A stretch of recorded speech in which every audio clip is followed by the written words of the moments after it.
Келділер, yarım saatte bütün koyunu yaktılar çıktılar. За связь с партизанами yaktılar koyunu. И bizning машиналарсы yüklep Бахчисарайга alıp ketkendiler.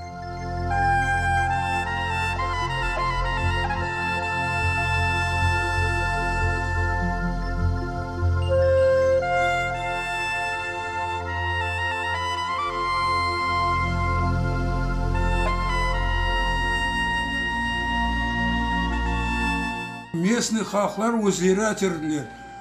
Приедут люди с рогами, такие дикари, будьте осторожны, туда-сюда келділер, а у жерде о стадион алшақ ерейді, демір жол өкшекшерек андан бақарділер.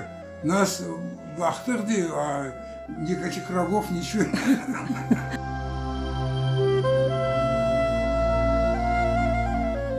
Хarbabam dayanmadı. Вот сразу geçindi. O koçu meselesi. Anam, babam, kardeşim, en küçük kardeşim Hanife vardı. 47 senesi geçindi. İki akam vardı. Onlar geçindiler.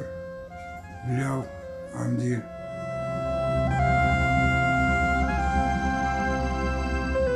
Картошку чистили, специальные картофелечистки были, тонкая-тонкая кожура.